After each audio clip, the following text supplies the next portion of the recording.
d'élite 1 ici à Pia. Et voilà, ce premier match de la phase retour avec cet engagement sous les fumigènes salanquais qui ont marqué l'entrée des deux équipes ici. Il va falloir que la discipline soit irréprochable. Ah, ça va être prédominant. Il faut attention à ce plaquage manqué.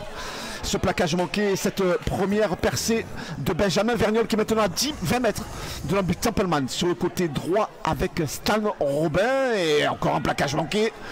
Côté Pianeng, certainement, oui, le premier essai de cette partie. Et Flo Vaillant qui manque.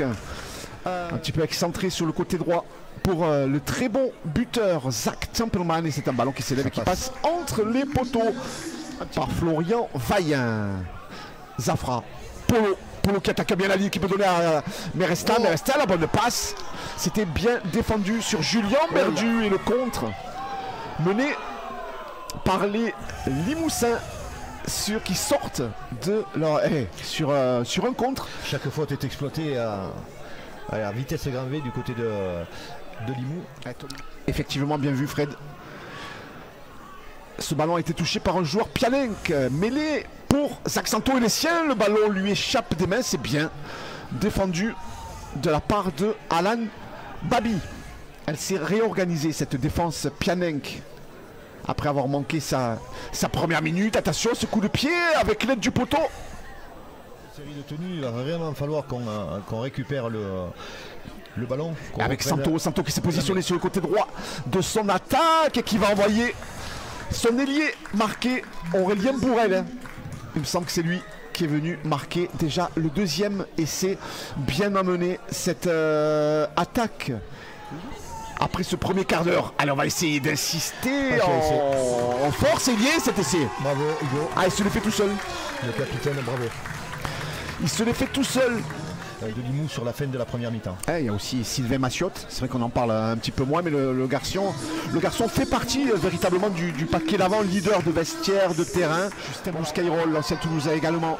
Mikalezic sur le pas pour Stan Robin qui va pouvoir donner sur Santo côté droit. Et heureusement, sinon on partait pour le doublé. Attention, voilà. Et l'interception était bonne d'Alexis Alain. Un milieu à hauteur peut-être pour Alexis Meresta qui peut donner ce ballon à l'intérieur avec Jim Faré qui cherche quelqu'un et qui est repris par Zach Templeman. Voilà, pas de précipitation. Si vous ne marquez pas sur le premier tenu, peut-être vous. Constantin Mika qui est venu chercher ce ballon sur le petit côté. Pierre Louis qui va assister une nouvelle fois sur le petit côté, qui va permettre à Benji Vergnol de marquer le troisième essai des siens, marqué juste avant la mi-temps. 38 ici au Stade Lambert. Templeman dans sa tentative de transformation et le ballon passe entre les poteaux.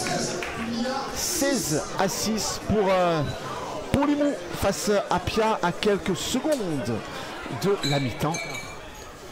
Reste à gauche. Allez, il va chercher Benjamin Julien et qui tape et c'est le contre.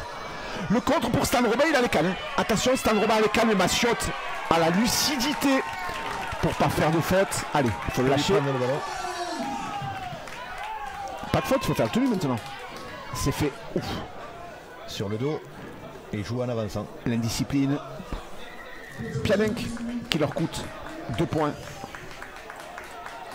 La lucidité de Templeman, voilà, qui a calmé tout le monde. On a vu que Limoux se précipitait, lui, il a montré à l'arbitre les poteaux, il est allé voir ses copains, les gars. 2 points. Alexandre Westcar. Mais comme vous l'avez dit, peut-être que Limoux met du jus aussi à défendre. Hein. Ah, dommage, ce coup de pied encore une fois. Hein. Elle a été contrée. De Polo. Est-ce qu'il a effacé l'ardoise, l'arbitre? Oui, garde-la. Hugo Salabio qui force un petit peu le geste pour envoyer ce ballon sur son côté droit. Ça va pas, non? A magnifiquement défendu de la part de Jason Clark qui a sauvé les siens. Polo. Oh la passe sautée magnifique de Polo pour François Thérézin. Qu'est-ce que ça défend bien du côté de Limoux. Oui, parce que là encore c'est joué en 2 temps, mais il faut vraiment chercher les extérieurs du côté de Pia parce qu'on joue trop au milieu en arrivant sur la ligne adverse. Passe pour Alexis Restadoucet. Alexis Resta sur le pas pour Polo. Polo, le bon ballon pour Bruno Castagni intercalé. Bruno Castagni qui va faire le plus. Le pied de Castagni, le sauvetage. Le sauvetage d'Alexandre Bourrel dans son but. Le coup de pied de Templeman, très bien capté par Wendy Bush. Allez, il est au contre. Wendy Bush, attention à ne pas se faire projeter en demi. C'est derrière. Oui. Ah, c'est bien fait. Ce geste très défensif de la part de Pat Templeman est exceptionnel. Techniquement. Ah ouais. Et bien maîtrisé par M. Crespo. Tout à fait, quand il y a eu un petit rififi, il est venu. Il a fait un petit laïs d'une minute, mais ça a servi. Tout à fait. Et la bonne charge d'Alain Babi, oui. Et non. Et cette pénalité passe entre les poteaux. 20-6. Il n'y a plus de bonus défensif. Alors voilà, il ne faut pas se tromper d'objectif non plus. Alors c'est frustrant, c'est rageant de perdre à la maison, mais à un moment donné, il faut se dire, allez, on prend un point. L'essai du bonus c'est pas défensif. Maintenant peut-être pour Pierre. Pour Polo, pour François Thérésé. Qu'est-ce qu'il a fait? L'arbitre a levé le drapeau.